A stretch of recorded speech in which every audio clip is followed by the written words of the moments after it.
All right, we are going to work through concept 6A. This concept is about inductive and deductive reasoning, and our objective is to use inductive reasoning to draw conclusions. So we're going to start off here with two definitions. First definition is about the vocabulary word conjecture. This is an unproven statement that is based on observations.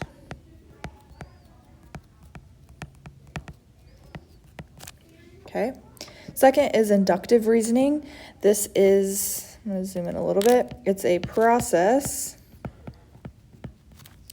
that involves looking for patterns in specific cases,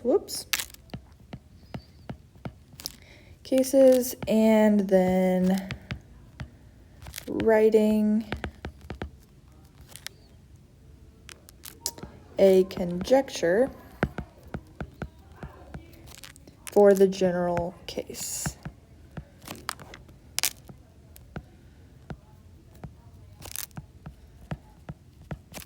Okay, those are our two vocabulary terms. Let's get into an example. So example 1, describing a visual pattern. They want us to describe how to sketch the fourth figure in the pattern, then sketch the fourth figure. So in the first figure, we have one of our quadrants shaded.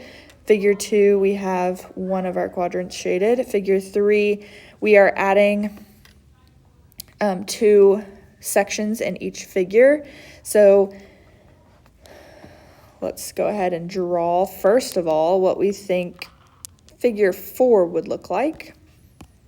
I'm going to label this as figure 4. I guess you can sketch it down here where it says sketch as well, but I'm going to go ahead and put it up here. So we are dividing the circle into 2 times as many sections as the previous one. So in figure 3, we have 6 sections. So in figure 4, we should have 8 sections. So we're going to split it one more time. So we're going to go down the middle. We'll go down the middle the other way, and then we'll start doing our diagonals each way to make our 8. So now we have 1, 2, 3, 4, 5, 6, 7, 8 sections. And notice where the shaded section is.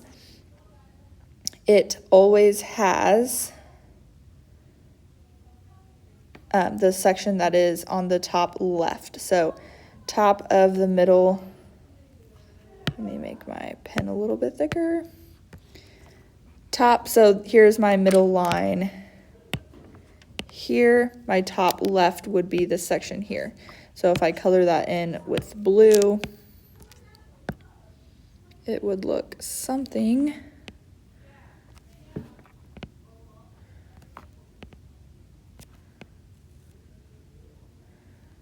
like this for figure 4. So if we want to describe this, we would say each circle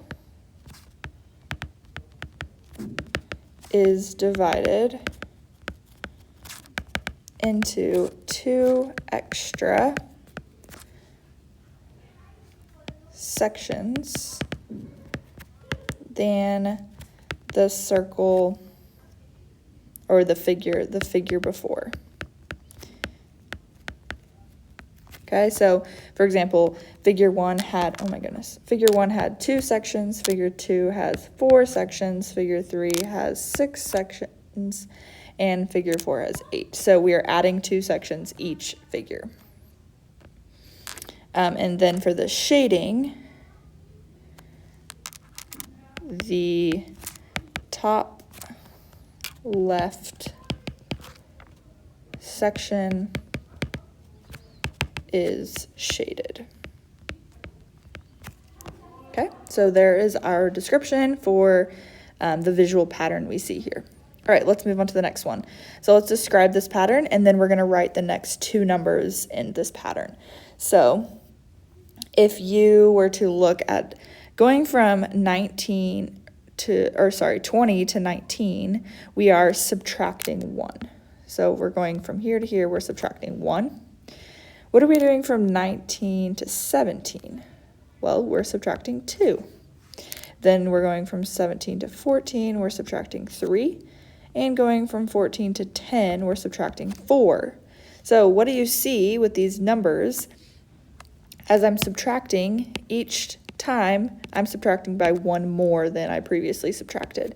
So the next number, I would need to subtract 5, and then I would want to subtract 6, and then so on and so on. It would just keep getting smaller and smaller. So if I'm subtracting 5 for my next number, 10 minus 5 would give me 5 as my next number. And then I want to subtract 6, so I'm going to get negative there. I'm going to go down to negative 1 as my next two numbers. So if we wanted to describe this, we would subtract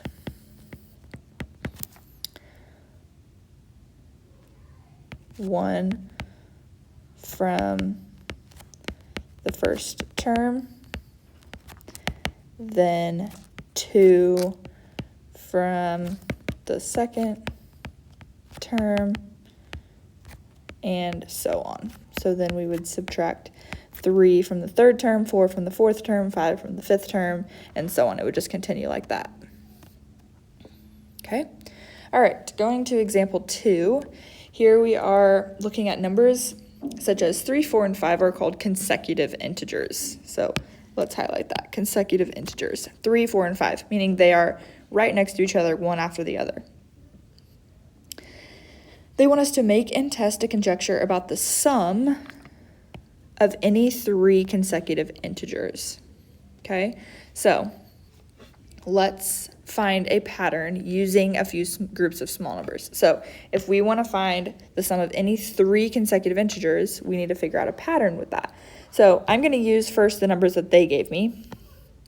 So I'm going to first add, because remember, when we're talking about sum, we're adding. So we're going to add up all 3 of those numbers. When I add those together, I get 12. Whoops. Okay, so let's think about what can I do with 12?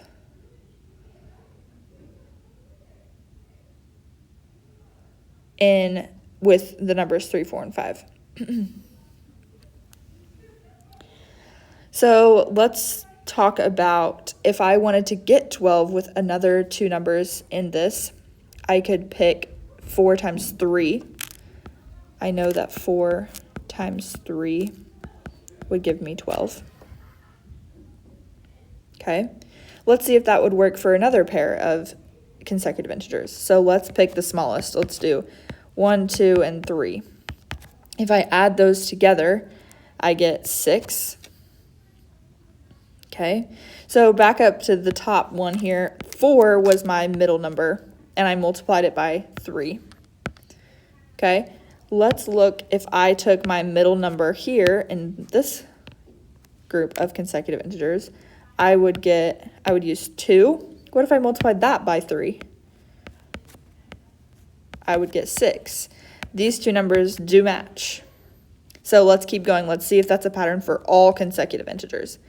So let's pick some bigger ones. Let's do 21, 22, and 23. If I add all those together, I'll get 66. Okay, so let's take the middle number. So 22 times 3, and I'm still going to get 66. Okay, so it's looking like this pattern is going to hold up. Let's try one more bigger one. Let's do 33, 34, and 35. If we add all of those together, we're going to get 102. Okay, so we're going to multiply our middle number 34 times 3. Remember, we're always taking that middle number times 3. When I do that, I get 102. So it's looking like this pattern is holding up when you take the middle number of the consecutive integers and you multiply by 3. You should get the same as the sum of those. So step 2 is making our conjecture. So we're going to tell them what we think our pattern is. So we think that the sum of any 3 consecutive integers is 3 times the second integer. Okay? Step 3 says to test your conjecture using other numbers. So we've already done this a lot, but we'll test a couple more just to make sure. So let's take it a step further and let's see if it works for negative integers as well. So let's try -11 plus -10 plus -9. Those are still consecutive integers. When I add those together, I get -30.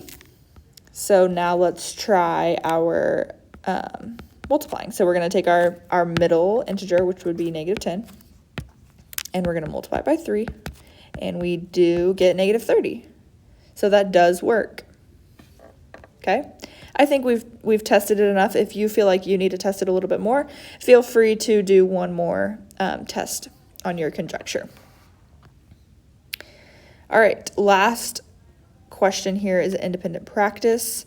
I encourage you to pause the video for each of these questions to see if you can answer them on your own, and then use the video as a help or a check.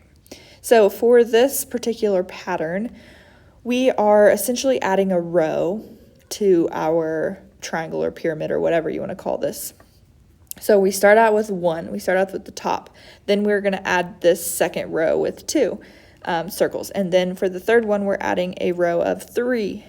So the next one we are most likely going to add a row of 4 circles, and so on. So then we would add a row of 5, 6, 7, 8, and continue that on. So don't judge my circle pyramid, but I'm going to go ahead and try to. So here's my 3, and then I'm going to draw my 4, and it would look something like that. So I essentially added this row to my previous figure. Okay. All right, go ahead and flip the page. Question 2 is asking us to describe the pattern, then write the next 2 numbers. So the first pattern that I see off the top of my head is these numbers are consecutive, 1, 2, 3, 4, 5, but every other number is changing whether it's positive or negative. So since the 5 is positive, I would say the next term is going to be -6, and then the next term would be +7. So it keeps alternating that positive, negative, positive, negative. Okay, so if we wanted to describe this, the next number is always 1 more than the previous, but the numbers alternate between positive and negative.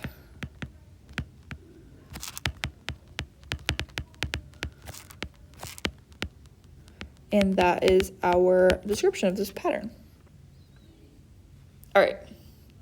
Next question is making and testing a conjecture about the sum of 2 negative integers. So again, we're using sum, which is adding, and we're talking about 2 negative integers now.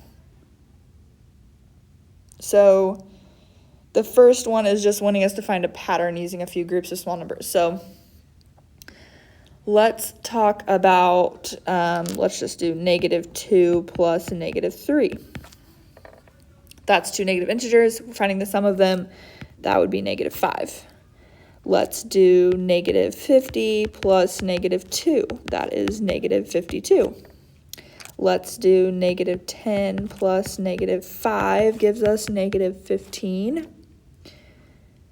So the conjecture that I'm seeing is pretty simple for this one. It's if we are adding or finding the sum of any two negative integers, our sum is always negative. So we can't get a positive number if we're adding two negative integers. So our conjecture here is that the sum of any two negative integers is always negative. Okay, so if we're adding two negative integers, your answer is always going to be negative. So if you wanted to test that a couple other ways, let's try -9 plus -6, give us -15. Try with really big numbers, 2,000 plus -4,000 is -6,000.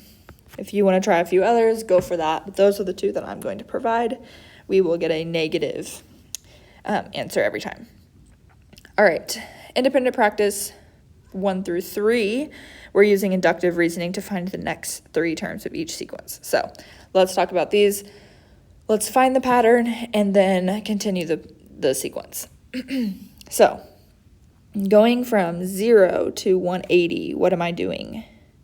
I am adding 180. Going from 180 to 360, I am also adding 180. And same thing, I am adding 180 each time. So if I continue this pattern, 720 plus 180 is 900. 900 plus 180 is 1080. And if we do it again, we're going to get 1260. So our rule, let's write this down. Our rule is we are adding 180 each time is our rule. Okay, let's look at the next one. So what do we do to get from -7.5 to 15? Well, I know that 7.5 is half of 15. So if I multiplied by 2, that would get me -15. If I want to get to a positive 15, I'm going to need to multiply by a -2. So I would multiply by a -2 each time as my rule. So if I go ahead and do that, test that for each term, 15 times -2 is going to get me -30. -30 times -2 is positive 60, and 60 times -2 is going to be -120. So let's continue this. -120 is going to be multiplied by a -2, which gives me a positive 240. 240 times -2 is going to get me a -480. And then 480 times -2 is going to get me a positive 960. So remember, if you're multiplying by a negative, it's going to alternate, because if you multiply a negative times a negative, you'll get a positive. And if you multiply a positive by a negative, you'll get a negative. Okay. And then for the next one, let's see, we got Thursday, Saturday, Monday, Wednesday. So it looks like we're skipping a day in between, because here in between would be Friday, here in between would be Sunday, this would be Tuesday in between Monday and Wednesday. So we need to skip a day after Wednesday and go to Friday. So we're skipping Thursday. Whoa, what happened to my handwriting? Friday. Skip a day, so we're going to Sunday. And then skip a day again, skipping Monday, going to Tuesday. All right, question 4. All right, so we are looking at how many squares are going to be in the 9th figure. Okay, so if I have, let's count. In the first figure, I have 4 squares. In the next figure, I have 2, 4, 6. Okay, in the third one, I have 8.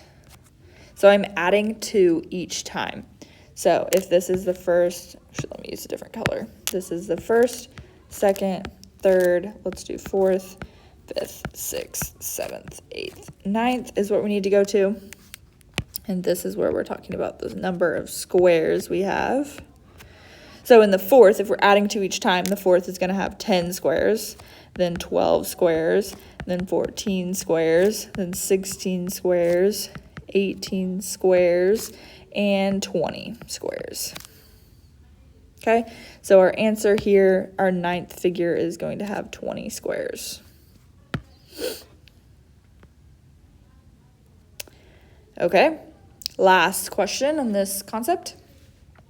We are going to consider the sequence of numbers below, make a conjecture about the sequence's pattern, and find the next two numbers in the sequence. So this sequence is actually really cool. It's a famous mathematical sequence. It's called the Fibonacci sequence. The Fibonacci sequence rule is adding the previous 2 numbers together to get to the next number. So for example, 1 plus 1 is 2. 1 plus 2 is 3. 2 plus 3 is 5. 3 plus 5 is 8. 5 plus 8 is 13, and so on. So the next number is going to be 8 plus 13 gives me 21. Then 13 plus 21 gives me 50. Oh, not 50. Oh gosh, my math is 34. 21, we only needed 2, but let's keep going. 21 plus 34 gives me 55, and so on. We ran out of room, but that's okay. Here, let me move this down here.